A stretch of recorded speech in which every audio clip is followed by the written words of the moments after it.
Hello everybody.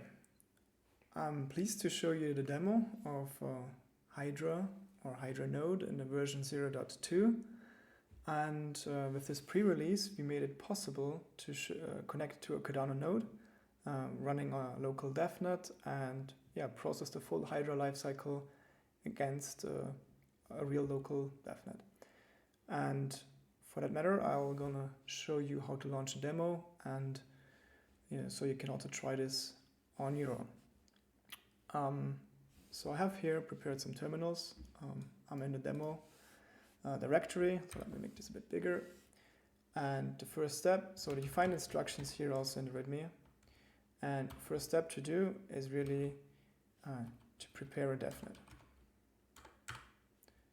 So this cleans up any remainders and which are sometimes still owned by root if it's run by Docker containers. So you can also check out the script if this bothers you, the sudo password.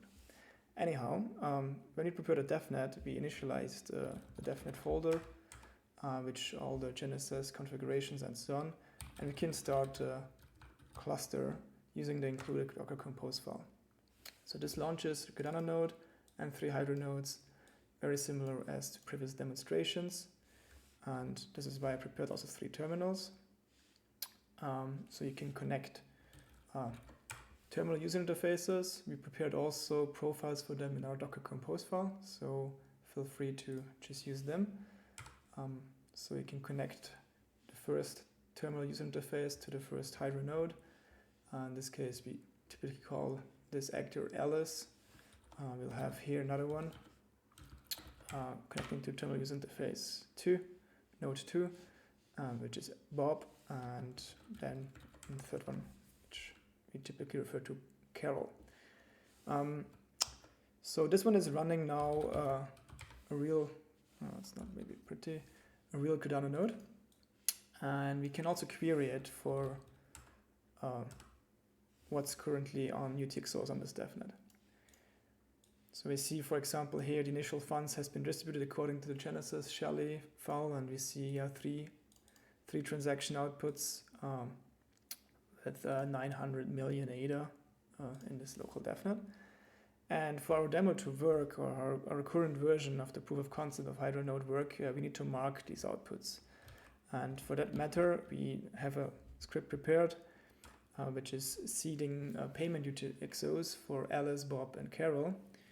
And it prepares outputs in a way that Alice, Bob, and Carol can spend some in when they want to commit them to the head, but also marks outputs as be able to be spent by the integrated wallet of the Hydra node.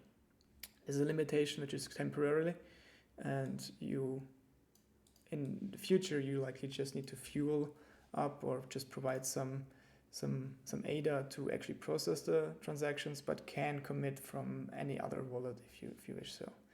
And if you look at the UTXOs right now, we see multiple outputs. For example, here we have 250 ADA, about 250 ADA, which is available to, I guess, Carol, 500 for Bob, and 1,000 ADA for Alice. If we look in the terminals, so as soon as we start to open ahead and commit them, you'll see these values again. And let me maybe just show you also the logs of the Cardano node running on the side. So this one is producing blocks in a quite rapid manner. As it is a local devnet, its block times have been sped up for more responsive tests and benchmarks and so on. So we don't need to wait for a head to be opened and so on. So let's go through the whole lifecycle of a Hydra head as in previous demonstrations. Any of the nodes can initiate it. And now Alice did initiate a Hydra head. We see 3 parties needing to commit. Yellow marked is always ourselves in each of these 3 instances. And for example, if Alice wants to commit, the terminal interface shows available UTXOs from the actual Cardano devnet, which is running locally. So we have this 100 ADA, about 100 ADA here, and we can select them. The UTXOs marked for paying the Hydra head, for fueling the Hydra head transactions, are not shown. and selecting is a bit cumbersome still, so we just can select with space and select up and down, but we can only pick one. Should there be many, we can only pick one, which is a current limitation. We can either commit one output or no output into a head. For this example, we'll have each of them commit their prepared outputs. So it was 500 for Bob and 250 for Carol. And now we see the head open with a total of 1,750 ADA in the head. Let me maybe bring up a scratch buffer here. So if I would query the whole UTXO again, we can see now, maybe like this, we can see now one output, this one, which holds the whole amount committed to the head. And this is really the head state output, and contains all the value in the head while the head is open and things don't change on chain anymore. And this means that any transaction we'll have here, for example, Alice spending her one output, paying it to, let's say, Bob. Bob is 5Q, so the bottom one. You don't see the marker, but you can pick one of them by going up, down, and using space. Enter to confirm. Then you can say how much you want to spend. Let's say maybe 100.